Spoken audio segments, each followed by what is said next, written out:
asking, of course, belongs to the brave soldiers of Ukraine, but the support provided by NATO allies, partners, the European Union, is making a difference, and that's the reason why we need to continue to provide more support. And last, I would just say that we are all shocked by the indiscriminate attacks on Ukrainian cities, on Ukrainian infrastructure. We see that President Putin is trying to deprive Ukrainians of water, electricity, heating, light. President Putin is using winter as a weapon. He is weaponizing winter, and that is just making it even more important to support Ukraine. And also, of course, we're looking forward to meet you later on today and to discuss directly with you. So please, Dmitry, welcome. Thank you, Jens. The last time I was invited to the NATO Ministerial, I came with 3 words, which were weapons, weapons, and weapons. And a lot has been done since then in helping Ukraine to equip our army with necessary weapons. And you've seen how we deliver. These weapons help us to liberate our territories, to save people from tortures and disregarding treatment by the Russian occupational forces. So I would like to thank you and the Alliance as a coordinating force that allowed necessary weapons to make it to Ukraine. Today, I have 3 different words, three other words, which are faster, faster, and faster. We appreciate what has been done, but the war goes on. We proved that we can defeat Russia. We proved that we can win together in the interests of the entire Euro-Atlantic space and the world, as you rightly mentioned. But decisions on weapons, decision on launching new production lines of weapons in Western countries, they have to be made faster, and deliveries of weapons have to be done faster. And this is what we are discussing here today with ministers, how to speed up everything. Of course, I think it will be probably the first NATO ministerial where issues of energy security will be as important as of hard security. Yes, transformers, generators, and other equipment are very important. And in this sense, a comprehensive assistance package run by NATO and coordinated by the Secretary General is playing a very important role. This non-military assistance to Ukraine to help us get through the winter. So to cut story long, we need air defense, IRIS, Hawks, Patriots, and we need transformers. When we have transformers and generators, we can restore our system, our energy grid, and provide people with decent living conditions, which President Putin is trying to deprive them of. When we have air defense systems, we will be able to protect this infrastructure from the next Russian missile strikes, and they are definitely to come. Unfortunately, this is the reality that we have to prepare for. So, in a nutshell, Patriots and transformers is what Ukraine needs the most, and we're discussing it here in Bucharest at the NATO Ministerial. Thank you. Okay.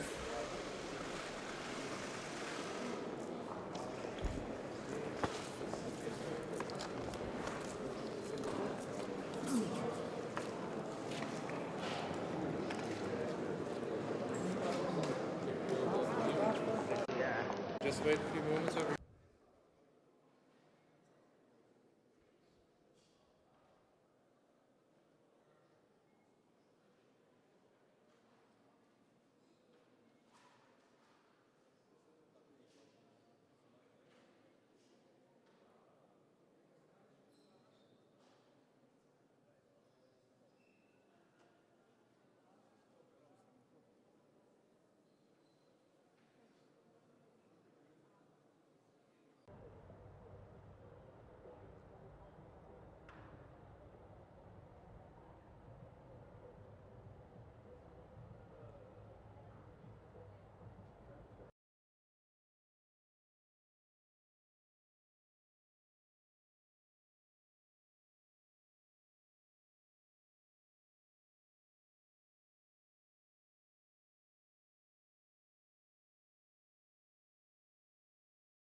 Good? Okay.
Good evening. The Secretary General will update you on the first day of the meeting of NATO foreign ministers. Secretary General. Good evening. NATO foreign ministers just concluded a substantive discussion on Russia's brutal war of aggression and our support for Ukraine. The Ukrainian armed forces have made significant progress, liberating the lands and pushing back Russian forces. At the same time, large parts of Ukraine remain occupied, and the Russian military retains strong capabilities and a large number of troops. Russia is using brutal missile and drone attacks to leave Ukraine cold and dark this winter.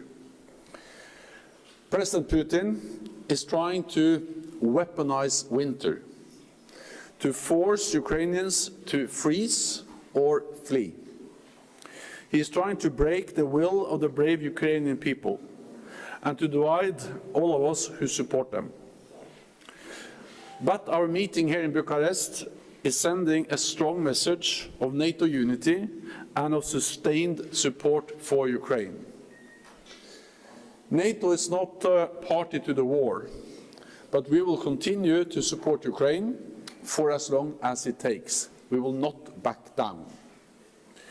NATO allies are providing unprecedented support, and today allies made additional pledges to NATO's comprehensive assistance package for Ukraine. This will fund urgent non-lethal support, including fuel and generators, helping Ukraine to address the consequences of Russia's strikes against their power grid.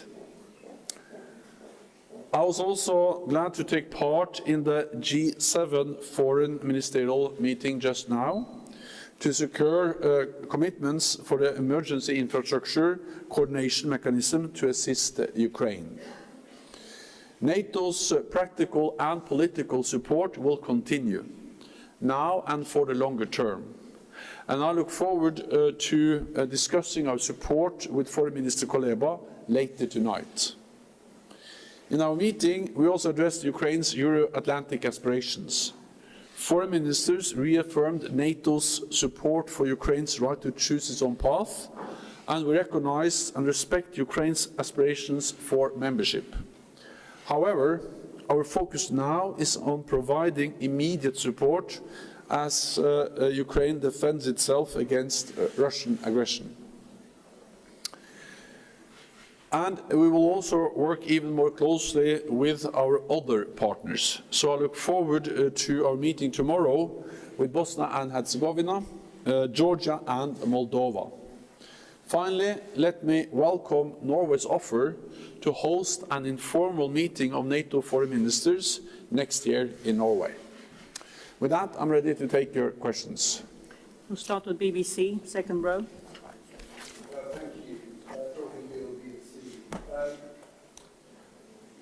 Ukraine's Prime Minister came with a message last time to build weapons, this time the message was faster.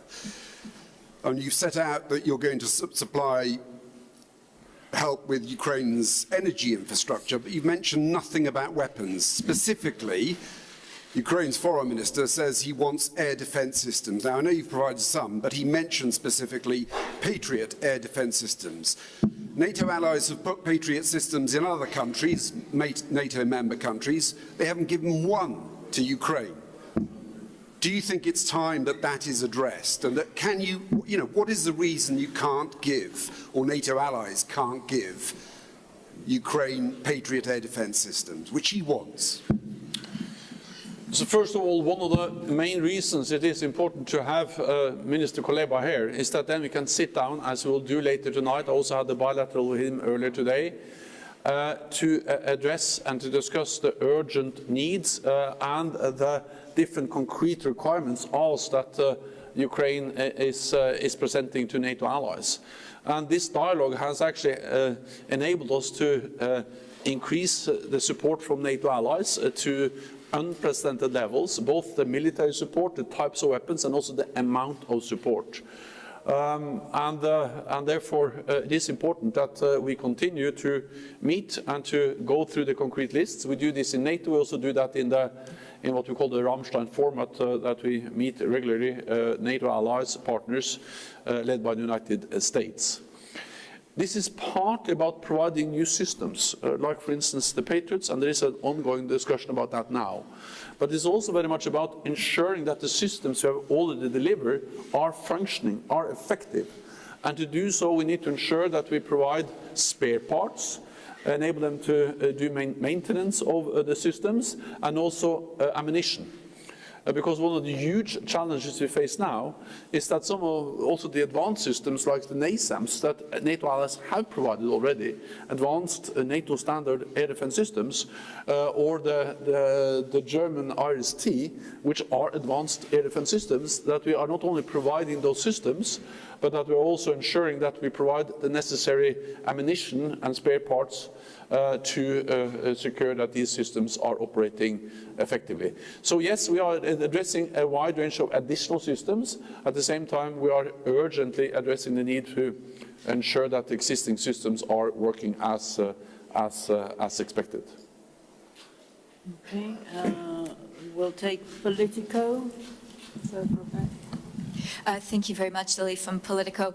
During the political discussion regarding the future of Ukraine and Ukraine's membership aspirations, did allies discuss at all any potential steps that the alliance or Ukraine could take to come closer together and to help Ukraine prepare their membership application, or is any such framework or concrete steps, are those off the table? Thank you. No, we are discussing how to further strengthen our partnership with Ukraine and also help them move towards NATO membership.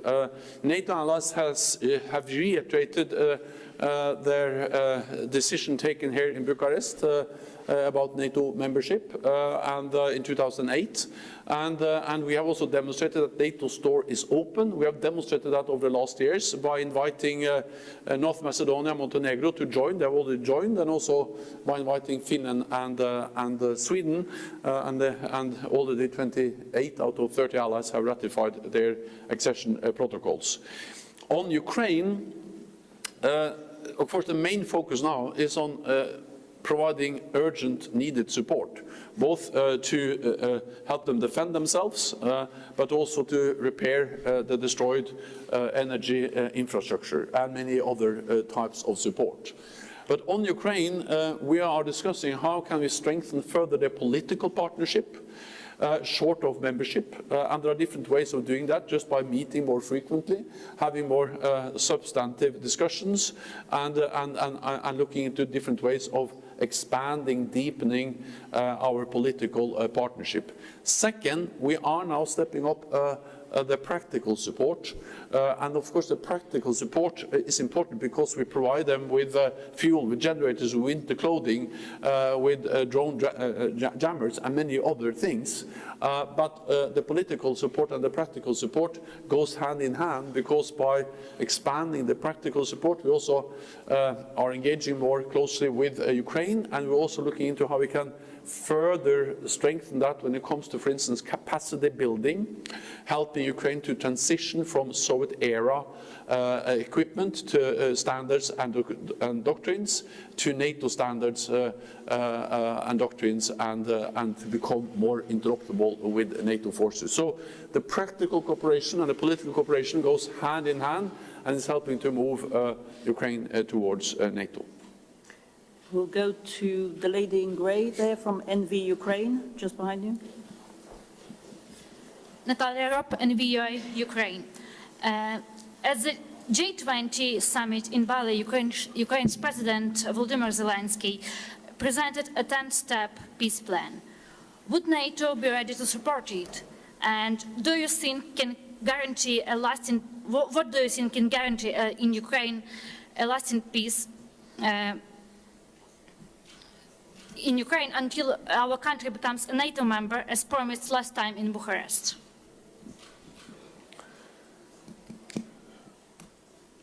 Foreign Minister Kuleba referred to that peace plan, the initiative taken by President Zelensky when I met him earlier today. And I expect also that will be an issue when Minister Kuleba meet all the other NATO ministers later on tonight. I think the main message is that a lasting peace can only be a just peace. Peace will not be lasting, peace will not prevail if autocracy and oppression prevails over democracy and freedom. And if the authoritarian powers win, we will not have a lasting peace.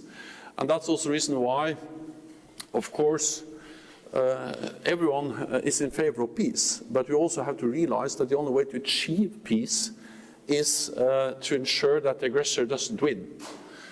Because we have to remember what this is. This is a war of aggression. It's one country, Russia, invading another country, violating their sovereignty, their territorial integrity, and not only that, but we see attacks on civilians again and again. We see that there's hardly any electricity, gas available for most Ukrainians, and this is really, really hurting not only the Ukrainian armed forces, but almost all civilians in Ukraine. So this type of warfare, weaponizing winter, is a brutal warfare that has enormous consequences for innocent civilians in Ukraine. What we do know is that most wars end at the negotiating table. Most likely this war will also end at the negotiating table. But what we also know is that what happens around that table is absolutely linked to the situation on the battlefield. So it may sound like a paradox, but the reality is that the best way to achieve a lasting, durable peace in Ukraine is to provide military support to Ukraine.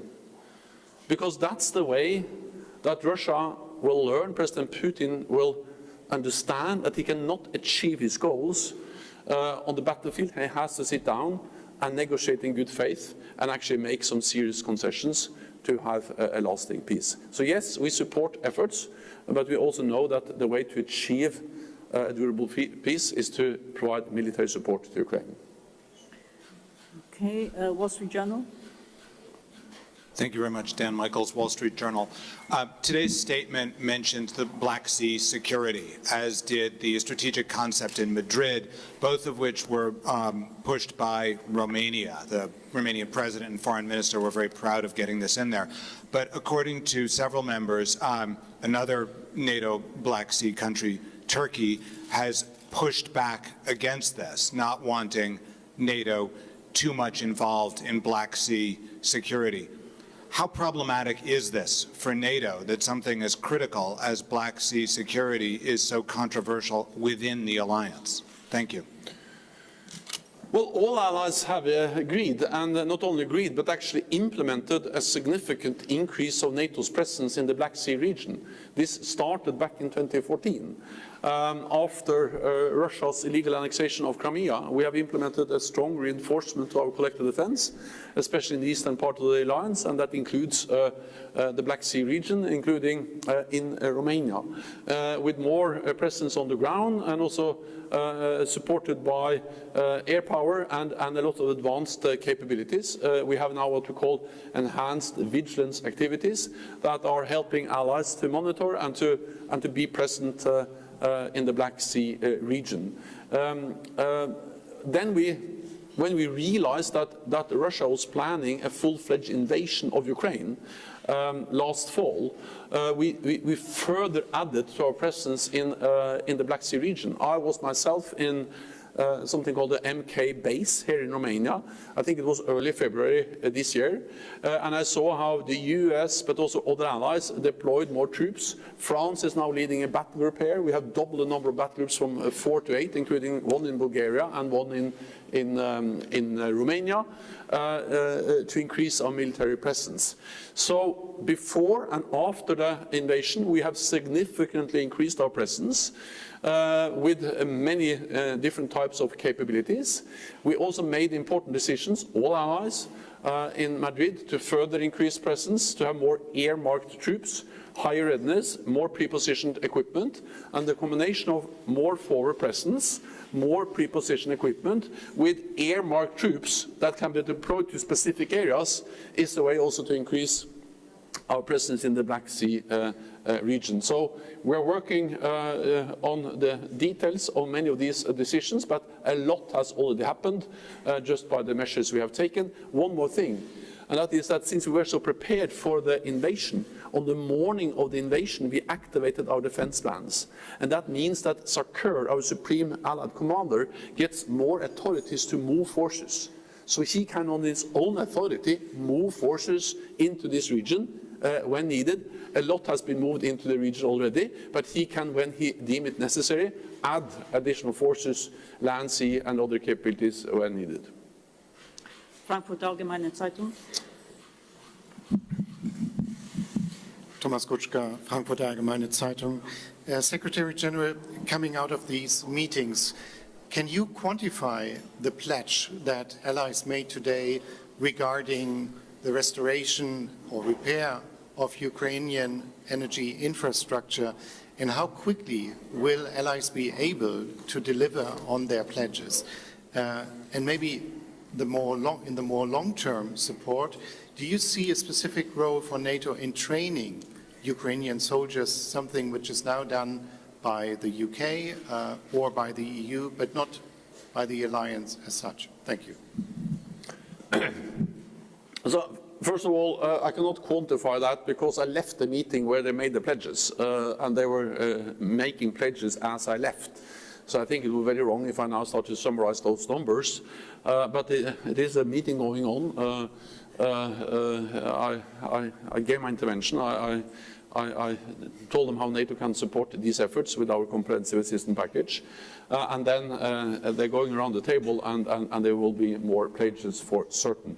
Then, of course, some allies may have to go back to the capitals to make some decisions, but I'm absolutely certain that allies will sustain their support, and that will include also support to Ukraine to address the devastating consequences of the attacks on the power grid. Let me add that, of course, we need to support them to repair and to replace what has been damaged.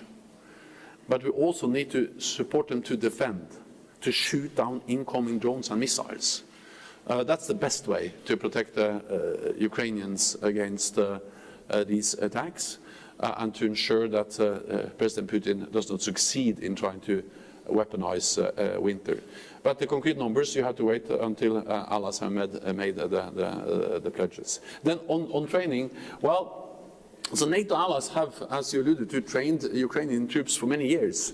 I remember very well, I went to Yavoriv, just outside Lvov, back in 2015, and there I saw how UK, the United Kingdom, United States and Canada trained Ukrainian forces. NATO has been there for many years, helped to build capacity and modernize their armed forces. And of course, we can absolutely also do that in the future. Exactly what kind of framework that will be done in, that doesn't matter so much for me. What matters is that NATO allies in different formats are training Ukrainian troops. I recently visited the United Kingdom, where countries, of course, United Kingdom, Canada, but Finland, Denmark, Norway, Netherlands, and many more allies are training thousands of Ukrainian troops, and I also welcome the initiative by the European Union. That will also be many NATO allies that will provide training. So training will take place in many formats. NATO will provide different types of capacity building, also education, and then all together this makes a huge difference for the Ukrainian armed forces. Anadolu. Talha Türk, Anadolu Agency. First of all, thank you very much for the opportunity. I have two questions. Mr. General Secretary, Sweden says that the country is taking necessary steps, necessary measures to eliminate Turkey's concern. However, we are still seeing the rallies of PKK terrorist groups across the country, and they are reflecting terror materials to Turkish embassy building. Do you think Sweden is trying hard to eliminate Turkey's concerns? Also, my second question is about increasing security concerns in Western Balkan countries, especially in Bosnia-Herzegovina and Kosovo, since the beginning of the war in Ukraine. How can NATO address these concerns? Thank you very much. So first on Finland and Sweden joining NATO and to what extent they deliver on what they have promised, if I understood the question right. Then, first, all allies, including Turkey, made an historic decision in June to invite Finland and Sweden. All allies have signed the accession protocol, and already 28 out of 30 allies have ratified the accession protocols. This is a very quick accession process. We welcome that. And we do that not least because we know that membership of Finland and Sweden in the alliance will strengthen NATO, will strengthen the transatlantic bond, it will make us all more safe and secure. In Madrid, at the NATO summit, the Finland and Sweden and Turkey agreed on the joint memorandum. I was there, we supported and facilitated those negotiations. I know that they were difficult negotiations, but they agreed. And Finland and Sweden are now implementing, they have delivered, meaning that Sweden, for instance, has changed its constitution. Sweden has tightened and strengthened the laws on terrorism. We see that has been expulsions, and also that Sweden has lifted any restrictions on arms exports to Turkey.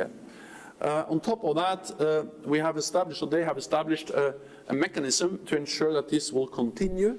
There will be a permanent effort by Finland and Sweden to work together with Turkey in addressing terrorist threats. This is of course important for Turkey, but it's also important for all allies. And sometimes there are also very close links between terrorist groups and organized crime in other NATO allied countries, including in Sweden and other NATO and in other European countries. But let me add one more thing, and that is, of course, when it comes to individual decisions on expulsions or extraditions, that is for the Swedish courts to make. I mean, there's rule of law. So what politicians do, they decide the laws, and they have tightened the laws. But at the end of the day, you need proof that will stand in the court if you want a specific person extradited from Sweden. And that's how it works in democratic states with rule of law and independent judiciary. Then briefly on Western Balkans, of course we are concerned. We have members, we have partners in the Western Balkans. We have the NATO KFOR mission in Kosovo, close to 4,000 troops, helping to ensure peace and stability. And we also have our headquarters and our presence in Sarajevo. And of course we work also very closely with the European Union to help to stabilize the region. We'll go to Romanian television, lady there. Hello, Secretary General. Last night, President Klaus Johannes said that we need concrete plans to know where and who sends troops. So I was wondering if were the logistics discussed, were there any concrete plans after the discussions today? Do they involve Romania and the eastern flank? Thank you. So we have plans in place. NATO has plans in place to protect and defend all allies. And also that's the plans we activated when Russia invaded Ukraine. And we activated the same morning, and that has led to more NATO presence, now 40,000 troops under NATO command in the eastern part of the alliance, but all backed by significant air and naval forces. And SACEUR, our Supreme Allied Commander, has then been provided the authority to add even more forces if he deems that necessary. So we have plans. Then, of course, we are constantly assessing those plans, developing those plans, and at Madrid, at the summit in Madrid, we made decisions to further strengthen our force structure based on many different measures, but the key elements will be more presence, especially in the eastern part of the alliance, higher readiness of our forces, a pool of several hundred thousand forces that can be quickly also deployed, and then more pre-positioned equipment, and to a larger extent also more air-marked forces. For instance, we have seen that Germany has already followed up because Germany is the lead nation for the battle group in Lithuania, and they are now developing a brigade that can be earmarked or will be earmarked for deployment in Lithuania with some equipment. They will know the terrain, they will know the home defense forces, and this concept of more earmarked troops will further strengthen NATO's ability to protect and defend all allies. ARD.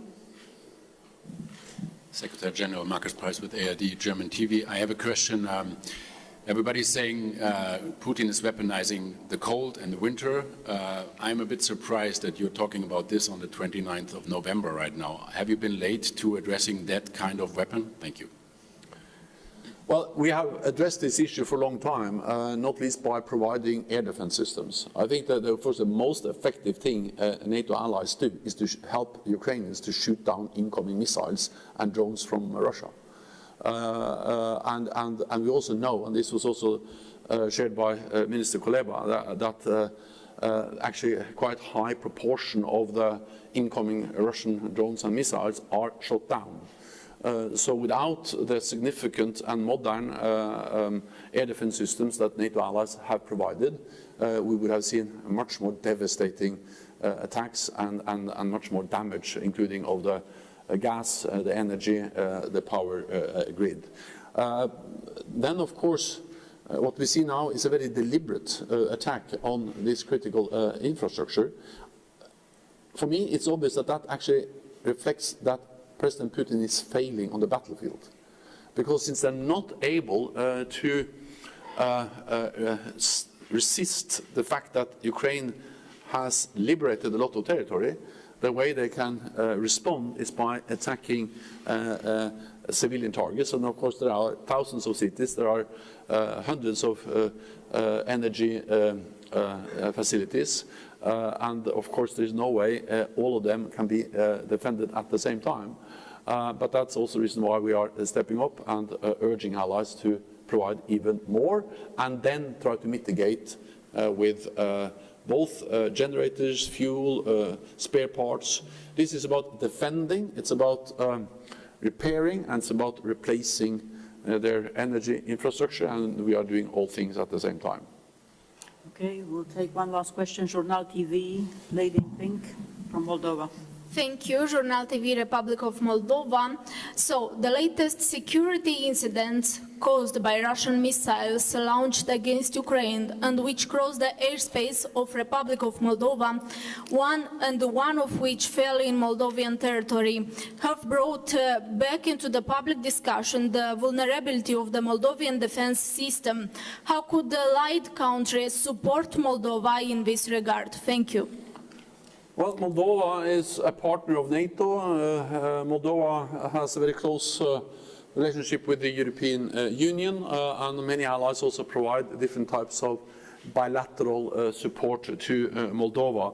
I recently met the President of Moldova, Maris Hanbo, and we had a very extensive discussion on the ways we can try to expand our partnership, of course respecting the fact that Moldova is not aspiring for NATO membership. Moldova is a neutral country, and we are looking into how we can work more closely with Moldova in different areas, but also welcome the fact that NATO allies and the European Union also providing economic support to Moldova to help them mitigate the consequences that they are seeing because of the war in Ukraine. Moldova being so close to the war has suffered a lot. And the only and the best way to really end this is for President Putin to end the war. This brutal war of aggression is really bad for Ukrainians, but it also has ramifications all over the world with increased energy prices, increased food prices, and power shortages in a country like Moldova. So the lasting way to end these problems is for President Putin to end this senseless war. Thank you very much. This concludes this press conference. We'll see you tomorrow. Thank you. Thank you.